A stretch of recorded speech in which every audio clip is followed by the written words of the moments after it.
మీరు సముద్రం లోపల 12,000 అడుగుల లోతులో ఉన్నారు. మీ ప్రాణాలను కాపాడేది కేవలం కార్బన్ ఫైబర్‌తో చేసిన ఒక చిన్న గోడ మాత్రమే. సడెన్‌గా ఒక చిన్న క్రాకింగ్ సౌండ్. ఆ నెక్స్ట్ మిల్లీ సెకండ్‌లో ఏం జరుగుతుందో తెలుసా? మీ బ్రెయిన్‌కి నేను చనిపోతున్నాను అనే సిగ్నల్ అందేలోపే మీ బాడీ ఆవిరైపోతుంది. ఇదొక హర్రర్ సినిమా సీన్ కాదు. జూన్ 2023లో ప్రపంచం మొత్తం షాక్‌కి గురిచేసిన టైటాన్ సబ్‌మెరైన్ ప్రమాదం. టైటానిక్ షిప్‌ని చూడ్డానికి ఒక్కొక్కరు సుమారు $2,00,00,000 టికెట్ పెట్టి కొనుక్కొని వెళ్లారు. కానీ వాళ్ళు ఆ షిప్‌ని చూడలేదు. తిరిగి పైకి రాలేదు. అసలు ఆ రోజు సముద్రం అడుగున ఏం జరిగింది? అంత పెద్ద బిలినియర్స్ ఒక వీడియో గేమ్ కంట్రోలర్‌తో నడిచే సబ్‌మెరైన్‌ని ఎలా నమ్మారు? ఇంప్లోజన్ అనే పదం వింటే సైంటిస్టులు ఎందుకు వణికిపోతారు? ఈరోజు మనం ఆ 20 మిల్లీ సెకండ్ల వెనకున్న భయంకరమైన నిజాన్ని తెలుసుకుందాం. అది జూన్ 18, 2023 అట్లాంటిక్ మహాసముద్రం మధ్యలో పోలార్ ప్రిన్స్ అనే షిప్ నిలబడి ఉంది. దాని మీద నుంచి ఒక చిన్న వ్యాన్ సైజులో ఉండే టైటాన్ అనే ఒక సబ్‌మెరైన్ నీళ్ళల్లోకి వెళ్ళడానికి రెడీ అవుతుంది.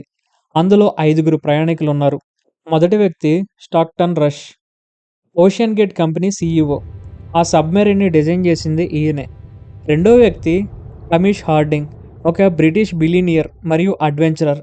మూడో వ్యక్తి పాల్ హెన్రీ.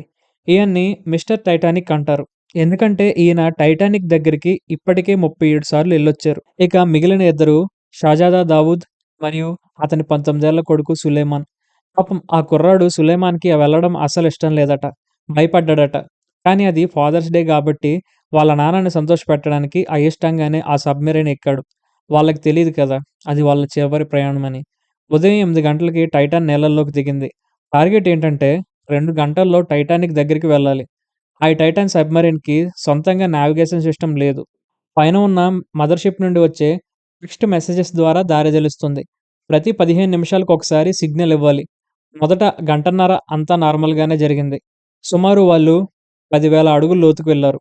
కానీ ఒక గంట 45 నిమిషాల తర్వాత సడెన్‌గా కమ్యూనికేషన్ కట్ అయిపోయింది. పైన ఉన్న షిప్ వాళ్ళు మెసేజ్‌లు పెడుతున్నారు. కానీ కింద నుండి నో రిప్లై. మొదట్లో టెక్నికల్ గ్లిచ్ ఏమో అనుకున్నారు. కానీ సమయం గడుస్తున్న కొద్దీ భయం పెరిగింది. ఎందుకంటే ఆ సబ్‌మెరైన్ లోపల నుండి డోర్ ఓపెన్ చేయడం కుదరదు. బయట నుండి బోల్టులు బిగిస్తారు. అంటే ఒకవేళ వాళ్ళు పైకి తేలినా సరే ఎవరైనా బయట నుండి తీస్తే తప్ప వాళ్ళు బ్రతకలేరు. ఆక్సిజన్ సప్లై కేవలం 96 గంటలు మాత్రమే ఉంటుంది. అంటే దాదాపు 4 రోజులు. న్యూస్ బయటికి రాగానే ప్రపంచం మొత్తం అలర్ట్ అయిపోయింది. America coast guard, Canada navy అందరూ రంగంలో దిగారు. సముద్రం ఎంత పెద్దదో తెలుసు కదా! అక్కడ చిన్న సబ్‌మెరైన్ వెతకడం గడ్డివాములో గుండు సూది వెతకడం లాంటిది. అసలు ఈ ప్రమాదం జరగడానికి మెయిన్ రీజన్ ఈ సబ్‌మెరైన్ డిజైన్‌లోనే ఉంది. సాధారణంగా డీప్ సీలోకి వెళ్ళే సబ్‌మెరైన్స్ అన్నీ స్టీల్ లేదా టైటానియంతో చేస్తారు.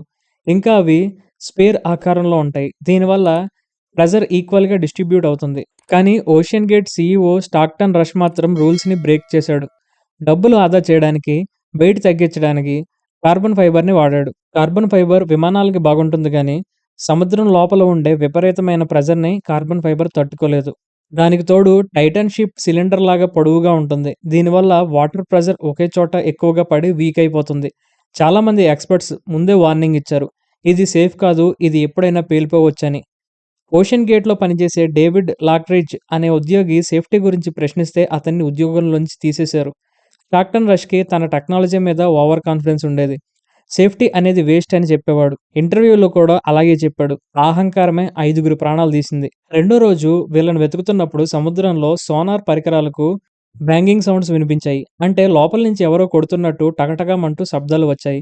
ప్రతి 30 నిమిషాలకు ఈ సౌండ్స్ వచ్చాయంట. దీంతో ప్రపంచం మొత్తం హోప్ పెంచుకుంది. వాళ్ళు బ్రతికే ఉన్నారు. వాళ్ళు సిగ్నల్స్ ఇస్తున్నారని. అందరూ ప్రేయర్ చేయడం స్టార్ట్ చేశారు. న్యూస్ ఛానెల్స్‌లో ఆక్సిజన్ కౌంట్ డౌన్ స్టార్ట్ చేశారు. ఇంకా 40 గంటలుంది, ఇంకా 20 గంటలుందని లైవ్‌లో చూపించేవాళ్ళు.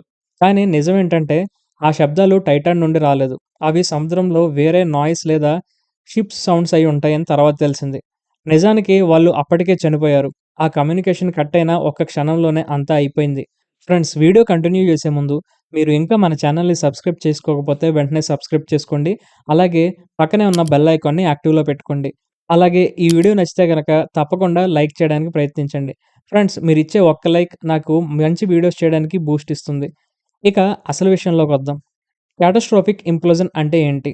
సముద్రం లోపల 12,000 అడుగుల దగ్గర ప్రెషర్ ఎలా ఉంటుందంటే, మీ బాడీ మీద ఒక పెద్ద ఈఫిల్ టవర్‌ని పెడితే ఎంత బరువుంటుందో, ఒక అంగుళం మీద అంత బరువుంటుందన్నమాట. అంత లోతులో సముద్రం ప్రెషర్‌ని ఆపడానికి టైటాన్ సబ్‌మెరైన్‌కి కార్బన్ ఫైబర్ గోడలు అడ్డున్నాయి అంతే. కానీ రిపీటెడ్‌గా డ్రైవ్స్ చేయడం వల్ల ఆ గోడల్లో చిన్న క్రాక్స్ వచ్చాయి. ఆ రోజు ప్రెషర్‌ని తట్టుకోలేక ఆ కార్బన్ ఫైబర్ గోడలు ఒక్కసారిగా లోపలికి పేలిపోయాయి. దీన్నే ఇంప్లోజన్ అంటారు. బాంబులు బయటికి పేలితే ఇలా ప్రెషర్ వల్ల లోపలికి పేలిందనమాట. ఈ లోపలికి పేలడాన్ని ఇంప్లోజన్ అంటారు. ఇది ఎంత స్పీడ్‌గా జరిగిందంటే కేవలం 20 మిల్లీ సెకండ్స్ 0.0 సెకండ్స్ మాత్రమే. మన బ్రెయిన్‌కి పెయిన్ తెలియడానికి కనీసం 100 మిల్లీ సెకండ్స్ పడుతుంది. అంటే సబ్‌మెరైన్ లోపలున్న ఐదుగురికి మనం చనిపోతున్నాం అని తెలిసే ఛాన్స్ కూడా లేదు. వాళ్ళకి నొప్పి తెలీదు, భయం తెలీదు. లైట్ ఆర్పేసినట్టు ప్రాణాలు నీళ్ళల్లో కలిసిపోయాయి. ఒక రకంగా చెప్పాలంటే ఇదొక ప్రశాంతమైన మరణం అనుకోవచ్చు. ఈ ఇన్సిడెంట్ తర్వాత బయటపడిన ఇంకొక షాకింగ్ విషయం ఏంటంటే సబ్‌మెరైన్‌లో వాడిన టెక్నాలజీ చాలా అడ్వాన్స్‌డ్ టెక్నాలజీ ఏం కాదు. లోపల లైట్స్ కోసం అమెజాన్‌లో దొరికే క్యాంప్ లైట్స్ వాడారు. హ్యాండిల్స్ కోసం కన్‌స్ట్రక్షన్ పైపులు లాంటివి వాడారు. అన్నిటికంటే విచిత్రం ఈ మొత్తం సబ్‌మెరైన్‌ని ఆపరేట్ చేయడానికి $30 విలువైన లాజిటెక్ గేమ్ కంట్రోలర్‌ని వాడారు. మీరు విన్నది నిజమే. పిల్లలు వీడియో గేమ్స్ ఆడుకునే రిమోట్‌తో సముద్రం అడుగున ప్రాణాలతో చెలగాటమాడారు. స్టాక్టన్ రష్ దీన్ని ఇన్నోవేషన్ అని పిలిచాడు. కానీ ఎక్స్‌పర్ట్స్ దీన్ని పిచ్చితనం అన్నారు. ఒకవేళ ఆ కంట్రోలర్ బ్యాటరీ అయిపోయినా లేదా సిగ్నల్ లాస్ అయినా వాళ్ళని కాపాడే బ్యాకప్ సిస్టమ్ ఏదీ లేదు. పాతకాలపు సబ్‌మెరైన్స్‌లో ప్రతిదానికి మాన్యువల్‌గా స్విచ్‌లుండేవి. కానీ ఇందులో అంతా వైర్‌లెస్ టెక్నాలజీని నమ్ముకోవచ్చు. కానీ ఓవర్‌గా నమ్ముకుంటే ఏమవుతుందో టైటాన్ మనకి ప్రూవ్ చేసింది. 4 రోజుల సెర్చ్ తర్వాత జూన్ 22న ఆర్ఓవి అంటే రిమోట్ ఆపరేటెడ్ వెహికల్ సముద్రం అడుగుల కొన్ని ముక్కలు కనిపెట్టింది. అవి టైటానిక్ షిప్‌కి కేవలం 1600 అడుగుల దూరంలో పడున్నాయి. అందులో టైటాన్ వెనుక భాగం మరియు ల్యాండింగ్ ఫ్రేమ్‌లున్నాయి. యూఎస్ కోస్ట్ గార్డ్ అఫీషియల్స్‌గా అనౌన్స్ చేసిందేంటంటే టైటాన్ ఇంప్లోడ్ అయిందని. అందరూ చనిపోయారని. అప్పుడు అందరికీ వచ్చిన డౌట్ మరి బాడీస్ ఏవి? కనీసం వాళ్ళని ఇంటికి తీసుకురారా అని. ఫ్రెండ్స్ ఇది వినడానికి కొంచెం బాధాకరంగా ఉంటుంది గానీ, ఇంప్లోజన్ జరిగినప్పుడు అక్కడ టెంపరేచర్ సూర్యుడి ఉపరితలం మీద ఎంత వేడిగా ఉంటుందో అంత వేడిగా ఉంటుంది. అంత ప్రెషర్‌లో మనిషి శరీరం నుండి మాంసం ముద్ద కూడా మిగలదు. అది నీళ్ళల్లో ఆయిల్ లాగా లేదా చిన్న చిన్న పార్టికల్స్ లాగా కలిసిపోతుంది. అందుకే వాళ్ళ బాడీస్‌ని వెతకడం అసాధ్యం. వాళ్ళు సముద్రంలో ఒక భాగం అయిపోయారు. ఇక్కడ విచిత్రమైన కోయిన్సిడెన్స్ ఉంది. 1912లో టైటానిక్ మునిగిపోయింది. 2023లో టైటాన్ మునిగిపోయింది. ఈ రెండిటి పేర్లే కాదు. మునిగిపోవడానికి కారణం కూడా ఒకటే. అదే అహంకారం. టైటానిక్ కెప్టెన్‌కి మంచు కొండల వార్నింగ్స్ వచ్చాయి. కానీ ఆయన స్పీడ్ తగ్గించలేదు. ఈ షిప్‌ని దేవుడు కూడా ముంచలేడనుకున్నాడు. ఇక్కడ స్టాక్టన్ రష్‌కి కూడా ఇంజినీర్స్ వార్నింగ్ ఇచ్చారు. కానీ ఆయన సేఫ్టీ రూల్స్ ఆవిష్కరణలవుతాయని మొండిగా వెళ్లారు. హిస్టరీ ఎప్పుడూ ఒక పాఠం చెప్తుంది. సముద్రం మన ప్లేగ్రౌండ్ కాదు. నేచర్ ముందు మనిషి టెక్నాలజీ చాలా చిన్నది. మనం నేచర్‌ని రెస్పెక్ట్ చేయాలి తప్ప ఛాలెంజ్ చేయకూడదు. ఆ రోజు టైటానిక్ 1500 మందిని బలి తీసుకుంటే, ఇప్పుడు ఈ టైటాన్ ఐదుగురిని బలి తీసుకుంది. ఈ 2 ఇన్సిడెంట్స్ కూడా ఒకే చోట జరగడం మిస్టరీ. ఫైనల్‌గా టైటాన్ డిజాస్టర్ నుండి మనం ఏం నేర్చుకోవాలంటే, అడ్వెంచర్ చేయడం తప్పు కాదు కానీ, ప్రాణాలు గ్యారంటీ లేని చోట రిస్క్ చేయడం అవసరం లేదు. 19 ఏళ్ల సులేమాన్ తన చేతిలో రూబిక్స్ క్యూబ్ పట్టుకొని గిన్నిస్ రికార్డ్ కొట్టాలనుకుని వెళ్ళాడు. కానీ అది వేరేలా రాసిపెట్టుంది. పాల్ హెన్రీ లాంటి ఎక్స్‌పర్ట్స్ కూడా ఎందుకు ఆ డబ్బా లాంటి సబ్‌మెరైన్‌ని నమ్మాడో ఎవడికి అర్థం కాలేదు. డబ్బు ఉంటే ఏదైనా చేయొచ్చనుకుంటే సముద్రం ఒప్పుకోదు గదా! ఇప్పుడు ఓషన్ గేట్ కంపెనీ మూతపడింది. ఈ ఐదుగురు కుటుంబాల్లో విషాదం మాత్రమే మిగిలింది. ఫ్రెండ్స్ ఈ స్టోరీ విన్న తర్వాత మీకేమనిపించింది? నేచర్‌ని గౌరవించాలా? లేదా రిస్కులు తీసుకోవాలా? మీ ఒపీనియన్‌ని కింద కామెంట్ చేయండి. అలాగే ఈ వీడియో నచ్చితే లైక్ చేయండి. మరిన్ని ఇంట్రెస్టింగ్ వీడియోస్‌తో మళ్ళీ కలుద్దాం. Thank you guys. Thank you for watching. Stay tune on explain Telugu.